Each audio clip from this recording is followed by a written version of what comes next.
जब संविधान बना तो गवर्नमेंट ऑफ इंडिया का मीनिंग रखा गया भारत की सरकार, जबकि बहुत बड़ी बेवकूफ़ी थी, इसको बदलने की जरूरत है। आज़ादी के बाद जब संविधान लागू हुआ, वो संविधान मानवीय संविधान है और मानवीय व्यवस्था के लिए संविधान है। उसमें सरकार नाम की चीज़ नहीं हो सकती। सरकार बहुत बदनाम शब्द है जो पुरानी फिल्मों में देखते थे। किसी की बहन बेटी या किसी की इज्जत लूट लेने वाले गुंडे को सरकार बोला जाता था फिल्मों में, और लोग गिड़गिड़ाते थे मजबूरी में, सरकार मेरी बहन को, मेरी बेटी को, या मुझे छोड़ दो, मुझे जान से मत मारो। इस शब्द को बिल्कुल परिवर्तन करने की जरूरत है। संविधान का मतलब है वो सही विधान, वो सही तरीका जो पूरे देश को एक परिवार की तरह रख पाए, एक परिवार की तरह आगे बढ़ा पाए और न्याय के साथ हम सब जी पाए, और न केवल 140 करोड़ भारत के लोग, वो 140 करोड़ धरती के 800 करोड़ के साथ इकट्ठे होकर जी पाए। इसका नाम है संविधान।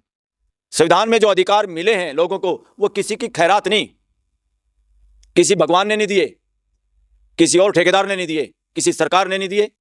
वो उन अधिकारों के बिना वो प्रकृति प्रदत्त हैं। प्रकृति में ऐसा ही आदमी को पैदा किया है। उन बातों के बिना आदमी मर जाएगा, मिट जाएगा, उनके बिना जिंदा नहीं रह सकता, जैसे बोलने का अधिकार। देश के संविधान की जो प्रस्तावना है, प्रस्तावना शब्द ऐसा है जो आम भाषा में इस्तेमाल नहीं होता। प्रस्तावना का असली मकसद है लक्ष्य। संविधान का क्या लक्ष्य है, संविधान क्या हासिल करने चाहता है, संविधान किस लिए बनाया है, वो उन शब्दों को हम प्रस्तावना कहते हैं। भाई क्या प्रस्ताव है संविधान का देश की जनता के लिए, या देश की जनता ने संविधान अपने ऊपर खुद लागू किया है, इसका मकसद क्या है? उसका सबसे बड़ा मकसद है जितने 140 करोड़ लोग हैं वो परिवार की तरह रह पाएं और सबको न्याय मिले। सामाजिक न्याय सबसे पहले। सामाजिक न्याय का मतलब क्या कि पूरे 140 करोड़ लोग एक दूसरे को अपने जैसा समझ पा रहे हैं कि नहीं समझ पा रहे। आज 80 साल के बाद भी अपने जैसा नहीं समझ पा रहे। और आज इस देश की सरकार जिसको चलाने की ड्यूटी, जिसके प्रति सबकी ड्यूटी है, वो देश की पार्लियामेंट, आपके प्रतिनिधियों की। नए लोगों को मौका मिल रहा है क्या किसी पार्टी में? अच्छे लोगों को मौका मिल रहा है क्या किसी की पार्टी में?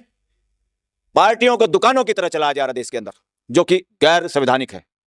संविधान पार्टियों को घर की संपत्ति बनाने के लिए नहीं कहता। और साथियों, सामाजिक न्याय हुआ देश में? एक दूसरे को हम अपना भाई, अपने जैसा समझ पा रहे हैं कि नहीं समझ पा रहे? आज तक नहीं समझ पा रहे। सबसे बड़ा इसके पीछे कारण है, जिस पे ध्यान देना, विचार पे ध्यान देना है, आदमियों पर ध्यान नहीं देना। नेता वही जो संविधान की प्रस्तावना में लिखे हुए प्रियम्बल के हिसाब से खुद जी रहा है, उसी तरह का धंधा कर रहा है, उसी तरह का उसका आचरण है, जिसका आचरण देश के प्रियम्बल के हिसाब से नहीं, निजी, वो कोई नेता नहीं, वो कोई नेतृत्व नहीं। यूनिवर्सिटीज के अंदर इतनी गुंडागर्दी चल रही है, पूरे के पूरे आरएसएस से रिलेटेड लोगों को प्रोफेसर बनाया। सिलेबस में चेंज, डार्विन का चैप्टर हटाना जो साइंस की बात करता है, क्योंकि डार्विन नहीं हटाए तो बर्मा के मुख से आदमी कैसे पैदा होगा। सिलेबस में अपने बच्चों की किताबें भी देखा करो, उनको क्या पढ़ाया जा रहा है। उनको मूर्ख या वर्णवाद से का शिकारी तो नहीं बनाया जा रहा। तो वर्णवाद इतना गहराई से इस देश में ना मैं तो कह रहा हूं, ना अंग्रेजों का राज रहा, ना किसी मुगलों का राज रहा, इस देश में वर्णवाद का राज रहा। और संविधान राज को जूते मारता है, राजशाही को जूते मारता है। संविधान जब से लागू है, ना कोई राजा है ना कोई प्रजा है, इसलिए प्राइम मिनिस्टर देश का राजा नहीं है। प्राइम मिनिस्टर एक पोस्ट है, एक जिम्मेदारी की पोस्ट है। कई बार सरकारी नौकरी में भी कोई नकली डिग्री वाला, फर्जी फ्रॉड आदमी चोरी चकारी से किसी का नेता का रिश्तेदार प्रमोशन पाके बड़ा अधिकारी बन सकता है, मगर वो बनने से फायदा नहीं, वो अपनी ड्यूटी नहीं निभा पाता। इसलिए साथियों, कई बार सीएम, मंत्री, पीएम, चोर उचक्के भी बन सकते हैं। पीएम सीएम बनने से महान नहीं होता आदमी, एमएलए, एमपी, आईएएस, आईपीएस बनने से महान नहीं होता। जिसका जीवन, जिसका जीने का तरीका, जिसका विचार, जिसका व्यवहार मानवतावादी नहीं है, वो सारे के सारे देश के लिए खतरनाक है, आतंकवादी है। ऐसे आतंकवादियों को पहचानो और उनका इलाज। साथियों, यूजीसी, यूनिवर्सिटी ग्रांट कमीशन, ये एक ऐसी संस्था है जिसका मकसद था कि देश की जितनी संस्थाएं हैं, शिक्षण संस्थाएं, वो कैसे चलें और उनको आर्थिक मदद कैसे की जाए और देश की शिक्षा कैसी हो, और फिर उन संस्थाओं में लोग, किस तरह के लोगों की अपॉइंटमेंट की जाए, किस तरह से प्रमोशन की जाए, सारा का सारा कंट्रोल उसके हाथ में। और उसमें बहुत बार लोगों के साथ नाइंसाफी होती थी, तो यूजीसी ने रेगुलेशन बनाए ताकि जिस वर्ग को, जिन लोगों को का शोषण हो रहा है या शिकायत हैं, उनका समाधान किया जाए। उसके लिए रेगुलेशन थे पुराने, वो पर्याप्त नहीं थे। मैं कह रहा हूं वो थोड़े बहुत पर्याप्त भी थे तो उनको लागू नहीं किया गया। सारा मामला कानूनों का नहीं है, कानूनों को लागू करने का है। और इस देश में आजादी के बाद भी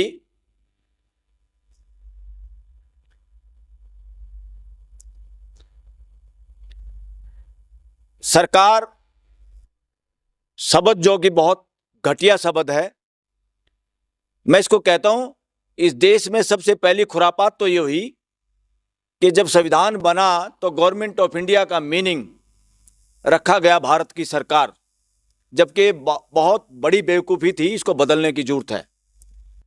आज़ादी के बाद जब संविधान लागू हुआ, वो संविधान मानवीय संविधान है और मानवीय व्यवस्था के लिए संविधान है, उसमें सरकार नाम की चीज़ नहीं हो सकती। सरकार बहुत बदनाम शब्द है जो पुरानी फिल्मों में देखते थे। किसी की बहन बेटी या किसी की इज्जत लूट लेने वाले गुंडे को सरकार बोला जाता था फिल्मों में, और लोग गिड़गिड़ाते थे मजबूरी में, सरकार मेरी बहन को, मेरी बेटी को, या मुझे छोड़ दो, मुझे जान से मत मारो। इस शब्द को बिल्कुल परिवर्तन करने की जरूरत है। संविधान का मतलब है वो सही विधान, वो सही तरीका जो पूरे देश को एक परिवार की तरह रख पाए, एक परिवार की तरह आगे बढ़ा पाए और न्याय के साथ हम सब जी पाए। और न केवल 140 करोड़ भारत के लोग, वो 140 करोड़ धरती के 800 करोड़ के साथ इकट्ठे होकर जी पाए। इसका नाम है संविधान। और संविधान ये जिम्मेदारी देता है और संविधान ये समझता है, संविधान में जो अधिकार मिले हैं लोगों को, वो किसी की खैरात नहीं, किसी भगवान ने नहीं दिए, किसी और ठेकेदार ने नहीं दिए, किसी सरकार ने नहीं दिए। वो उन अधिकारों के बिना वो प्रकृति प्रदत्त हैं। प्रकृति में ऐसा ही आदमी को पैदा किया है, उन बातों के बिना आदमी मर जाएगा, मिट जाएगा, उनके बिना जिंदा नहीं रह सकता। जैसे बोलने का अधिकार, अगर घर में बीवी भी कहे हलवा खाओ, पूरी खाओ, पर जबान को लगाम लगाओ, सारा दिन बोलना नहीं है, किसी को भी वो स्वीकार नहीं होगा। कोई भी कहेगा भाई सूखी रोटी खा लेंगे, भूखे रह लेंगे, बोले बिना नहीं रह सकते।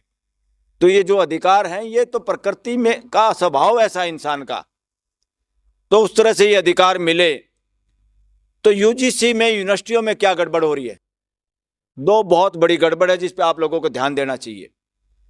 देश के संविधान की जो प्रस्तावना है, प्रस्तावना शब्द ऐसा है जो आम भाषा में इस्तेमाल नहीं होता। प्रस्तावना का असली मकसद है लक्ष्य। संविधान का क्या लक्ष्य है, संविधान क्या हासिल करने चाहता है, संविधान किस लिए बनाया है, वो उन शब्दों को हम प्रस्तावना कहते हैं। भाई क्या प्रस्ताव है संविधान का देश की जनता के लिए, या देश की जनता ने संविधान अपने ऊपर खुद लागू किया है, इसका मकसद क्या है? उसका सबसे बड़ा मकसद है जितने 140 करोड़ लोग हैं वो परिवार की तरह रह पाएं और सबको न्याय मिले। सामाजिक न्याय सबसे पहले। सामाजिक न्याय का मतलब क्या कि पूरे 140 करोड़ लोग एक दूसरे को अपने जैसा समझ पा रहे हैं कि नहीं समझ पा रहे? आज 80 साल के बाद भी अपने जैसा नहीं समझ पा रहे।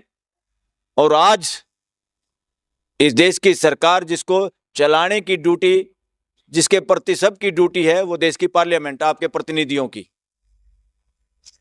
यहां प्रतिनिधि जितने हैं वो जनता के प्रतिनिधि होने की बजाय पार्टियों की मदारी के बंदर हो गए हैं, उनके गले में पट्टा है। संविधान इसकी बात नहीं करता, संविधान पार्टी की बात नहीं करता। पूरे संविधान में पार्टी शब्द नहीं है। पार्टियां बनाने के लिए पार्लियामेंट ने कानून बनाया, रिप्रेजेंटेटिव एक्ट। उसका मतलब है कि भाई देश में कोई ऐसा जुगाड़ करो पार्टियों का, ताकि वो नए नए लोगों को, सब लोगों को, विचार वाले लोगों को, एनर्जी वाले लोगों को शामिल करें, जिनको संविधान की नॉलेज दें और उनको जनप्रतिनिधि बनाने के लिए तैयार करें, प्योद तैयार करें। ये काम है पॉलिटिकल पार्टी का असली, संविधान के तहत। पर प्योद तैयार हो रही है या प्योद का विनाश हो रहा है? नए लोगों को मौका मिल रहा है क्या किसी पार्टी में? अच्छे लोगों को मौका मिल रहा है क्या किसी की पार्टी में? पार्टियों को दुकानों की तरह चलाया जा रहा है देश के अंदर, जो कि गैर संवैधानिक है। संविधान पार्टियों को घर की संपत्ति बनाने के लिए नहीं कहता। और साथियों, सामाजिक न्याय हुआ देश में? एक दूसरे को हम अपना भाई, अपने जैसा समझ पा रहे हैं कि नहीं समझ पा रहे? आज तक नहीं समझ पा रहे। सबसे बड़ा इसके पीछे कारण है, जिस पे ध्यान देना, विचार पे ध्यान देना है, आदमियों पे ध्यान नहीं देना। नेता वही जो संविधान की प्रस्तावना में लिखे हुए प्रियम्बल के हिसाब से खुद जी रहा है, उसी तरह का धंधा कर रहा है, उसी तरह का उसका आचरण है, जिसका आचरण देश के प्रियम्बल के हिसाब से नहीं, निजी, वो कोई नेता नहीं, वो कोई नेतृत्व नहीं। भले ही वो लोग एमएलए एमपी बन जाएं, उसका कोई फायदा नहीं, वो ना आपकी बात कर सकते, ना वो आपके प्रतिनिधि हैं। हो रहा उल्टा। सामाजिक न्याय के लिए सबसे बड़ा रोड़ा जो है वो है वर्णवाद। और आज सरकार जनप्रतिनिधि नहीं चला रहे, वर्णवाद को पोषित करने वाली संस्था चला रही है। वो पार्लियामेंट से देश नहीं चल रहा, आरएसएस के हेडक्वार्टर से देश चल रहा है। लोकतंत्र पार्लियामेंट पे दफन हो चुका है।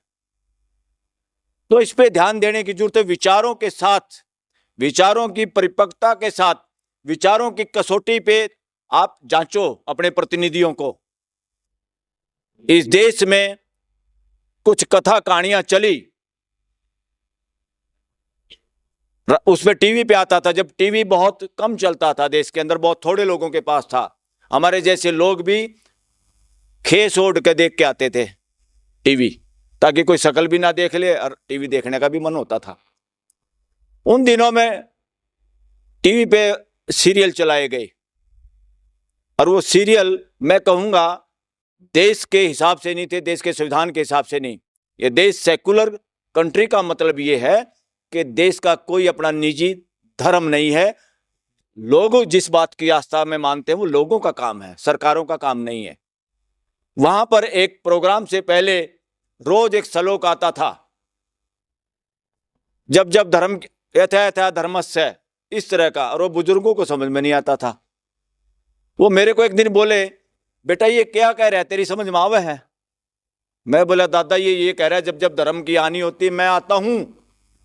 बुजुर्गों का समझदारी देखिए, असली डिग्री होल्डर तो बुजुर्ग हैं, तजुर्बे वाले हैं। स्कूल और कॉलेज से जो डिग्रियां मिलती हैं वो इंसान नहीं बनाती, वो नौकर बनाने में लाभदायक है, इंसान बनाने में लाभदायक नहीं है। तो मैंने कहा ये कह रहा है कि जब जब धर्म की हानि होती है मैं आता हूं।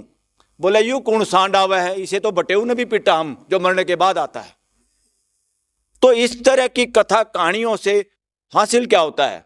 हासिल ये होता है कि पूरी जनता नपुंसक बनती है, वो इंतजार करती है कोई एक मसीहा आएगा, कोई एक और आएगा खागड़, तब हमारी जान बचेगी। ये धंधा छोड़ दो, खागड़ों की बाट देखना छोड़ दो, दूसरों की तरफ देखना छोड़ दो। इस देश के 140 करोड़ लोग ही असली पार्लियामेंटेरियन हैं। आपके प्रतिनिधि हैं, वो पार्लियामेंट में बैठते हैं। और पार्लियामेंट नपुंसक कैसे हो गई? इसलिए हो गई कि देश की जो व्यवस्था में चलाने वाले लोग हैं, जिनको सरकार नाम से जाना जाता है, उसमें पीएम हो, कोई सीएम हो, मंत्री हो, कोई संतरी हो, उनकी जवाबदेही है उनकी नाक में नकेल डालने का काम और उस नकेल को कसने का काम पार्लियामेंट में बैठे हुए जनप्रतिनिधियों का है। तो क्या पार्लियामेंट प्राइम मिनिस्टर पर नकेल कस पा रही है? क्या विधानसभाएं एमएलए की नकेल कस पा रही हैं? वो सीएम और पीएम अपने आप ही मालिक समझता है पार्लियामेंट का और विधानसभाओं का।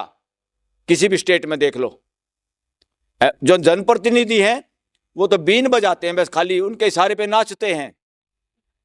उनको प्रश्न पूछने हैं जो देश चाहता है, वो प्रश्न पूछने की हिम्मत ही नहीं। वो प्रश्न वो पूछते हैं जो पार्टी उनको देती है, और उसी के हिसाब से जवाब मिलते हैं। प्राइम मिनिस्टर बोलता है, कोई सीएम बोलता है तो तालियां पीटते हैं। इस वजह से नहीं कि बहुत अच्छी बात कही पीएम ने, सीएम ने, सिर्फ इस वजह से कि कैमरे में शकल कैद हो रही है, ताली नहीं पीटूंगा तो अगली टिकट कट जाएगी।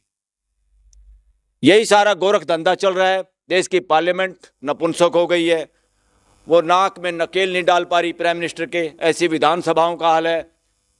इसलिए वो कंटेम्प्ट ऑफ पार्लियामेंट कर रहा है प्राइम मिनिस्टर। क्यों कर रहा है? कि जब पार्लियामेंट चाहती है वो जवाब नहीं देता, पार्लियामेंट के सामने पेश नहीं होता। ऐसे ही बहुत सारे सीएम वो बात नहीं करते, जवाब नहीं देते। जो जवाब पूछने की कोशिश करता है वो पार्टी से अलग हो सकता है, हटाया जा सकता है, उसके ऊपर मुकदमा चल सकता है। तो इसलिए ऐसे पीएम कोई भी हो, सीएम, वो कंटेम्प्ट ऑफ पार्लियामेंट करते हैं। और ऐसे पार्लियामेंटेरियन जो जनता की आवाज़ नहीं उठा पाते, वो कंटेम्प्ट ऑफ सिटीजन्स करते हैं। देश की कंटेम्प्ट, देश की मानहानि। देश की मानहानि सुप्रीम कोर्ट की मानहानि से भी बड़ी है। असली मानहानि है देश की जनता की मानहानि। और साथियों, यूजीसी के पुराने रेगुलेशन के बाद भी वेमुला या एक बेटी जिनकी माँ, दोनों की माँ सुप्रीम कोर्ट में आई, और इस तरह के वो तो हाईलाइट हो गए केस। इस तरह के केस तो दुनिया भर के होते हैं। और सुप्रीम कोर्ट ने खुद कहा भाई चेंज करो, ये तो कानून रेगुलेशन पुराने काम नहीं आ रहे, नए बनाओ। और जब नए बनाने में शामिल था आज का चीफ जस्टिस भी, कि बनाओ नए, फटाफट बनाओ। और जब बन गए तो सुप्रीम कोर्ट को सांप सूंघ गया। पहले झटके में उनको लगे तो देश के खिलाफ है, ये तो देश को बांटेगा। वो देश के बांटने के लिए नहीं थे, वो देश को जोड़ने के लिए थे। देश को इसलिए जोड़ने के लिए थे, एक के साथ भी अन्याय हो। पहली बार कमेटियों में SC ST OBC के कुछ मेंबरों को रखने का प्रावधान किया गया था। बाकी फिर भी लोग दूसरे थे, बोले झूठी एप्लीकेशन आ जाएगी। अरे झूठी एप्लीकेशन तो कोई देने वाला सगा भाई भी भाई के खिलाफ दे देता है, मगर उसके ऊपर कार्रवाई हो सकती है। वो एक बहाना बनाया गया और UGC कानून को ठंडे बस्ते में बिठाया गया। पूरा देश मेजोरिटी UGC रेगुलेशन को चाहती थी। उसके बाद देश का अपमान किया सुप्रीम कोर्ट ने, देश की भावना और सच्चाई को इग्नोर किया सुप्रीम कोर्ट ने, इसलिए देश का कंटेम्प्ट किया सुप्रीम कोर्ट ने। साथियों, एक ताज्जुब देखो कि इतना जल्दी इमीडिएट पता चल जाता है, और वहां पे सरकार खुद रेगुलेशन बनाती है, और सरकार की तरफ से जो पेश होते हैं वकील, जो आपके पैसे से तनख्वाह और खर्चा लेते हैं, वो चुप रहते हैं, वो पैरवी नहीं करते सरकार के बनाए हुए कानून का। जैसे लोग आम भाषा में कहते हैं ना, वकील मार लिया, यानी अपोजिशन या सरकारी वकील को खरीद लिया। उसी तरह के देश के लोगों की जो भावना है वही हुआ सुप्रीम कोर्ट के अंदर। और वो आंखें देख के जज समझ गया भाई सरकार क्या चाहती है, और सरकारी जज जब बात करता है वो समझ जाता है जज कि सरकार क्या चाहती है, मुझे करना क्या है। इसीलिए सुप्रीम कोर्ट के कुछ जजों ने खुद कहा है कि कुछ लोग बहुत ज्यादा मेहरबान हैं सुप्रीम सरकार पे लोग। साथियों, सरकार, संविधान देश का किसी को CM PM MLA MP IAS IPS बनाने के लिए नहीं बना। संविधान सिर्फ और सिर्फ देश में मानवीय व्यवस्था खड़ी करने के लिए, उसको रोज मजबूत करने के लिए, और देश के अंदर भाईचारा कायम रहे उसके लिए बना हुआ है।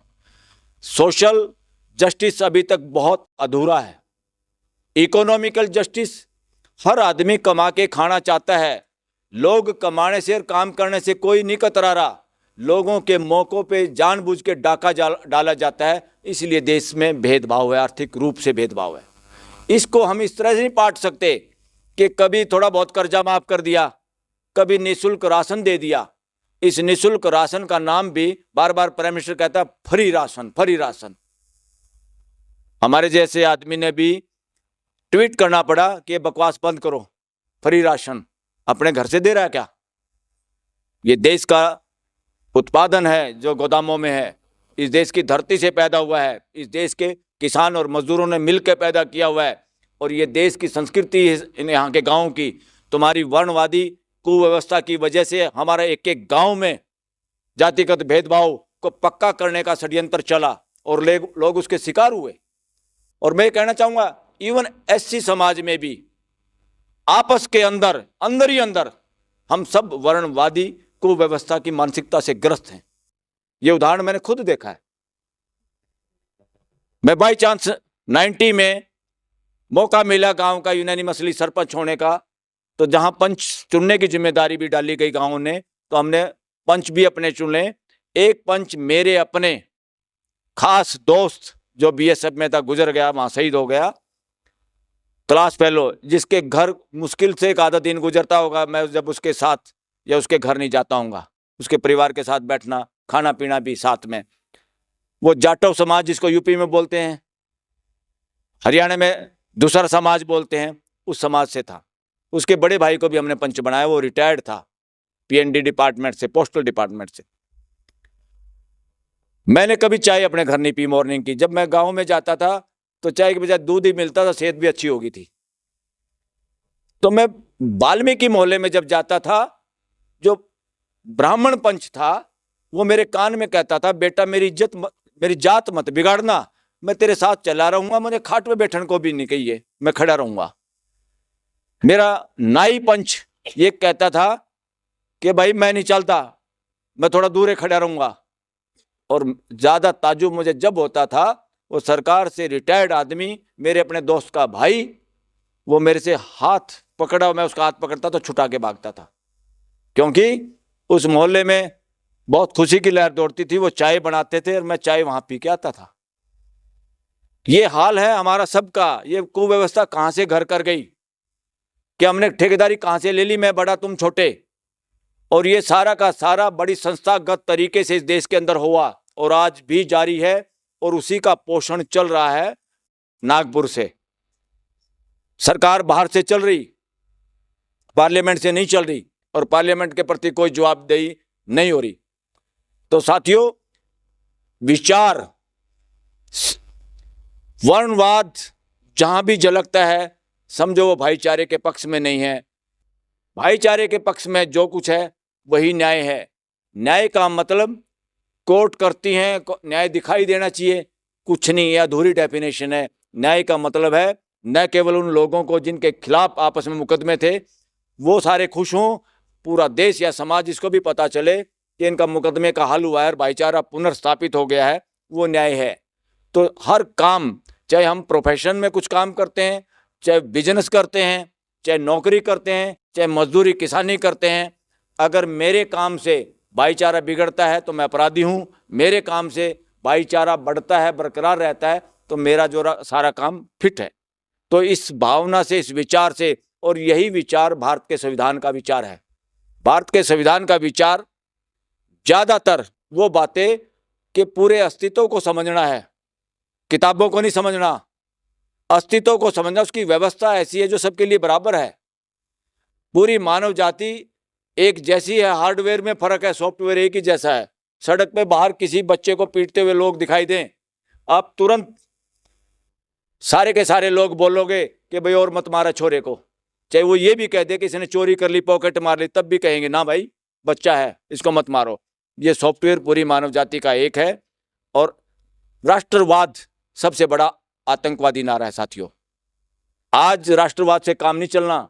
ये देश और दुनिया ग्लोबल विलेज है, और सब मिलके 800 करोड़ की बात, 800 करोड़ के बारे में सोचना, मिलजुल के रहना, यही भारत का संविधान चाहता है। भारत का संविधान सरकार की भी ड्यूटी लगाता है कि पड़ोसियों के साथ, देशों के साथ भाईचारे से रहना है।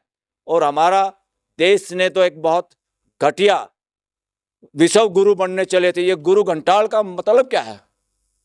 ये गुरु नहीं बनना, इंसान बनना है, मानव बनना है, मानवतावाद पे चलना है, और वर्णवाद को जूते मारने हैं, वर्णवाद को कुचलना है।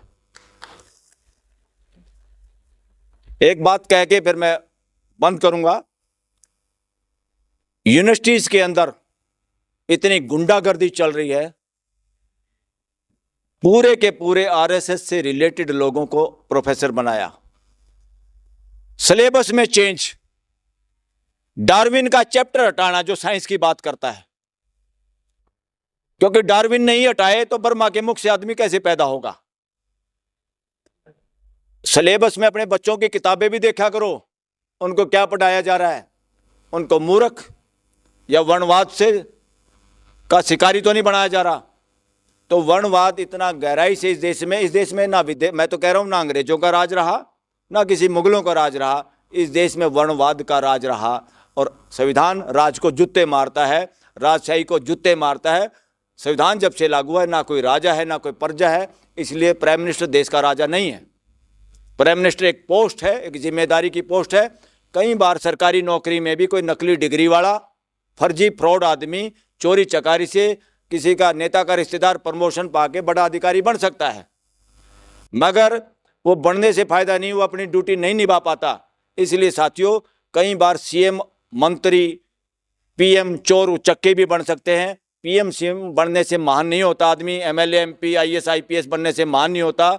जिसका जीवन, जिसका जीने का तरीका, जिसका विचार, जिसका व्यवहार मानवतावादी नहीं है, वो सारे के सारे देश के लिए खतरनाक है, आतंकवादी हैं। ऐसे आतंकवादियों को पहचानो और उनका इलाज करो। Thank you very much.